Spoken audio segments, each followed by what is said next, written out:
Vous avez compris le point essentiel ici? C'est un point absolument essentiel à attraper. Donc, Va'amidu Talmidi Rabbe, ça veut dire être capable de faire tenir debout un individu. Il tient debout lorsqu'il a un plaisir personnel. Première lecture, Va'amidu Talmidi Rabbe. Deuxième lecture, les Hamid, c'est pas simplement lui donner le goût, c'est aussi le supporter financièrement. Les Hamid en hébreu, c'est donner une faculté à l'individu d'avoir un minimum de colonne vertébrale. Et c'est là qu'intervient l'importance, comment dire, de ce qu'on appelle l'assise financière. Ouais, donc les Chazal disent, enfin, il faut qu'un individu qui étudie la Torah puisse avoir un minimum, une sorte d'assise qui lui permet de pouvoir bien s'investir. C'est deuxième lecture possible. Troisième point, Va'amidou Talmidim Arbe. Faites attention, normalement, il y a une erreur au niveau grammatical, syntaxe ici. On ne dit pas Va'amidou Talmidim, on devrait dire Va'amidou Arbe Talmidim. On ne dit pas des étudiants beaucoup, ça c'est du petit nègre, c'est beaucoup d'étudiants. Élément de réponse, alors soit au niveau quantitatif, soit au niveau qualitatif. Au niveau qualitatif, ça veut dire il faut que tu mettes le paquet sur chacun. Ça veut dire tu vas édifier des élèves en t'investissant beaucoup, c'est une lecture possible.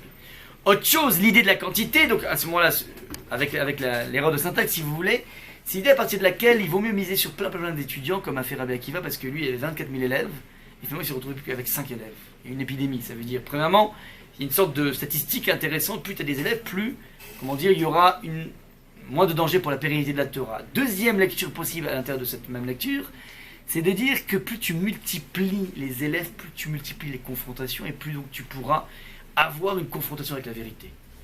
Plus on multiplie les parties d'échecs, plus on devient fort au niveau des échecs. C'est la même chose ici à Mavdil. Plus tu vas ouvrir les champs de confrontation avec des individus différents à partir du même texte, plus petit à petit tu vas enrichir la Torah.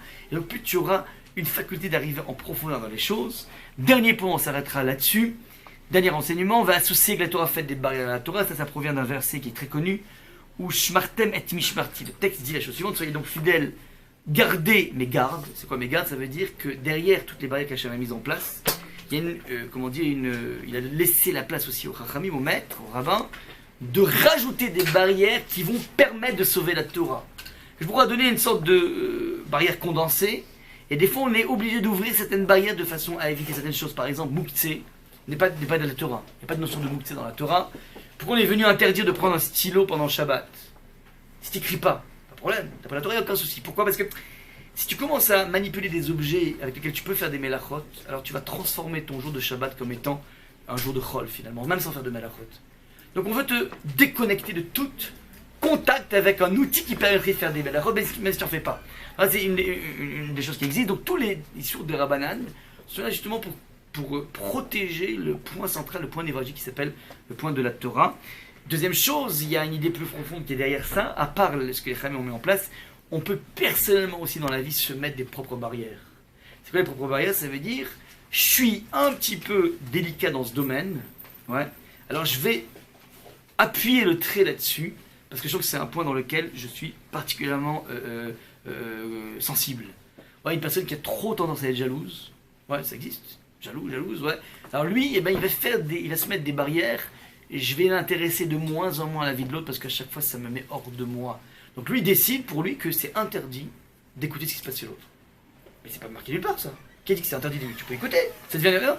Mais pour moi, dans mon système, dans ma thérapie personnelle, il faut à tout prix que je puisse me déconnecter par rapport à ça. On le voit par exemple même dans le principe du régime. Une personne dit voilà, maintenant le chocolat c'est assourd. Assourd d'après la Torah.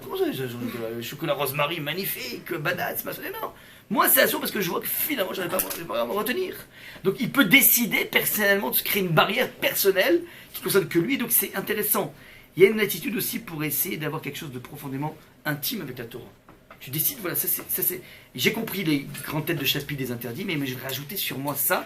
Et attention, c'est personnel. C'est pas un copier-coller de ce qui se passe autour de moi.